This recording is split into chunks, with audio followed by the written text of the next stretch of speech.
Hello दोस्तों, नमस्कार। मैं अमितोष पंडित आप सभी का स्वागत करता हूं और आप देख रहे हैं एपी न्यूज। चलिए देखते हैं आज की टॉप 10 न्यूज। अगर आपको ये न्यूज पसंद आता है तो आप ज्यादा से ज्यादा लाइक, शेयर एंड सब्सक्राइब कीजिए, जिससे यूट्यूब ये वीडियो को ज्यादा से ज्यादा लोगों को रिकमेंड करेगी। वार्ड नंबर 22 से अपक्ष उम्मीदवार नीतीश एंकर ने ऐतिहासिक जीत दर्ज की है। जीत के बाद नीतीश एंकर ने कहा कि यह जीत किसी पार्टी या राजनीतिक बैकग्राउंड की नहीं, बल्कि उनके वार्ड के माताओं, बहनों, बुजुर्गों और पूरे परिवार की है। उन्होंने 2017 से लगातार सेवा का साथ दिया है। उन्होंने कोरोना काल में भी की गई मदद, बीमारी और जरूरतमंद लोगों को दी गई सहायता को जनता ने विश्वास की वजह से बताया। देर रात तक चली काउंटिंग और विरोधियों द्वारा बार बार रिकाउंटिंग की मांग पर उन्होंने कहा कि जनता का भरोसा उनके साथ बड़ी ताकत के साथ है। नीतीश एंकर ने आंदोलन के दौरान सड़क पर बैठी माताओं, बहनों का जिक्र करते हुए सभी समर्थकों का आभार जताया और कहा कि वे आगे भी दिन रात वार्ड की सेवा में खड़े रहेंगे। वार्ड नंबर 16 से जीत दर्ज करने के बाद राजेश शेट्टी ने कहा कि उन्होंने वादा किया था कि जीत के अगले ही दिन से काम शुरू करेंगे और उसी वादे के तहत वे मैदान में उतर चुके हैं। राजेश शेट्टी ने स्पष्ट कहा कि यह जिस सेवा के कामों की वजह से मिली है और वे किसी का भरोसा नहीं तोड़ेंगे। उन्होंने कहा कि जिन्होंने उन्हें वोट दिया है उनका भी काम होगा और जिन्होंने वोट नहीं दिया उनका डबल काम किया जाएगा। वार्ड में पानी, कचरा, सड़क और स्पीड ब्रेकर जैसी समस्याओं पर प्राथमिकता से काम करने का भरोसा देते हुए उन्होंने कहा कि उनका उद्देश्य राजनीतिक नहीं बल्कि सेवा है। भिवंडी के पद्मानगर वार्ड नंबर 16 में कांग्रेस नेता रितेश यादव ने बीजेपी से जुड़े लोगों पर गंभीर आरोप लगाए। रितेश यादव का कहना है कि चुनाव के दिन बोगस मतदान पकड़े जाने के बाद 250 से 300 लोग उनके घर पर हमला किया, घर की महिलाओं के साथ मारपीट की और डॉक्टर बाबा साहेब आम्बेडकर की तस्वीर का अपमान किया। उन्होंने आरोप लगाया कि इस हमले में आमदार के भाई सहित कई लोग शामिल थे और एक नाबालिग पर चाकू से हमला करने की कोशिश की गई। साथ ही बंदूक दिखाकर दहशत फैलाने का प्रयास हुआ। रितेश यादव ने पुलिस पर 5 दिन बीतने के बावजूद कार्रवाई न करने का आरोप लगाते हुए कहा कि इस पूरे मामले में राजनीतिक दबाव है।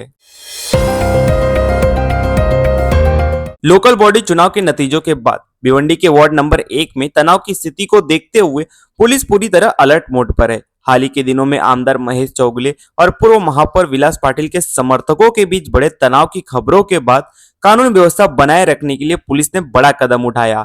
इसी के तहत आज छत्रपति शिवाजी महाराज चौक से माड़ा कॉलोनी तक पुलिस ने रूट मार्च निकाला। रूट मार्च के दौरान नागरिकों से शांति बनाए रखने की अपील की गई और पुलिस जवानों ने सतर्क रहने के निर्देश दिए। इस मौके पर भिवंडी पुलिस के डीसीपी शशिकांत बोराडे भी मौजूद रहे। पुलिस प्रशासन ने साफ किया कि किसी भी तरह के माहौल बिगाड़ने की कोशिश करने वालों पर सख्त कार्रवाई की जाएगी।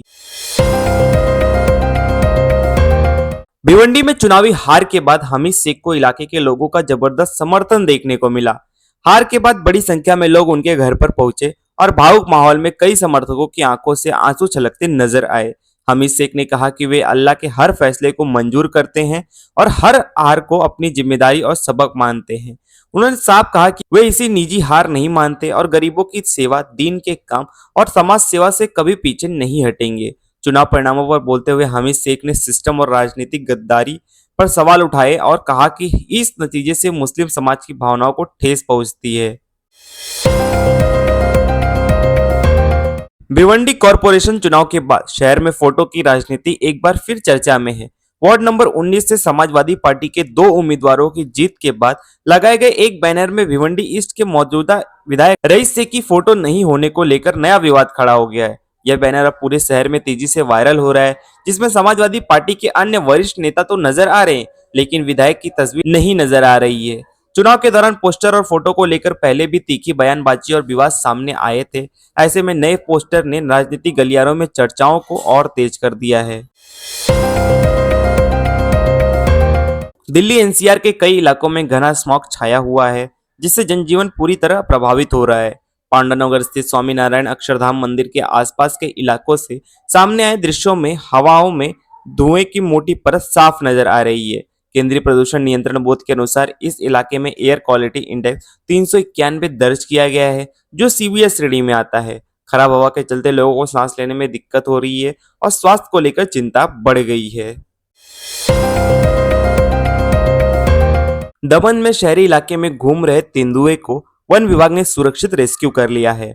उप वन निरीक्षक हर्षराज ने बताया कि तेंदुआ नाइट मार्केट इलाके में एक दुकान की पहली मंजिल पर नजर आया, जिसके बाद पुलिस और वन विभाग की टीम मौके पर पहुंची।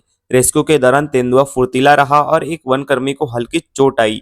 बाद में दहानू और वलसाड की टीमों की मदद से तेंदुए को पिंजरे में पकड़कर सुरक्षित स्थान पर छोड़े जाने की प्रक्रिया शुरू की गई है।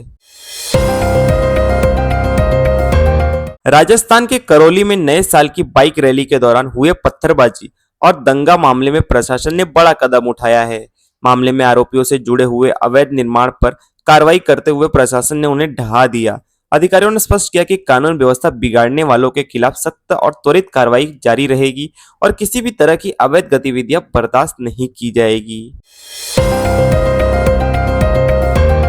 अमेरिका में राष्ट्रपति डोनाल्ड ट्रंप के कार्यकाल के दूसरे साल की शुरुआत के साथ ही देश भर में विरोध प्रदर्शन तेज हो गए हैं। वाशिंगटन डीसी के सामने आए दृश्यों में बड़ी संख्या में प्रदर्शनकारी सड़कों पर उतरे हैं। आयोजकों के मुताबिक इसी तरह के विरोध प्रदर्शन अमेरिका के अन्य हिस्सों में भी किए जाने की योजना है, जिससे राजनीतिक माहौल और गरमाने के संकेत मिल रहे हैं।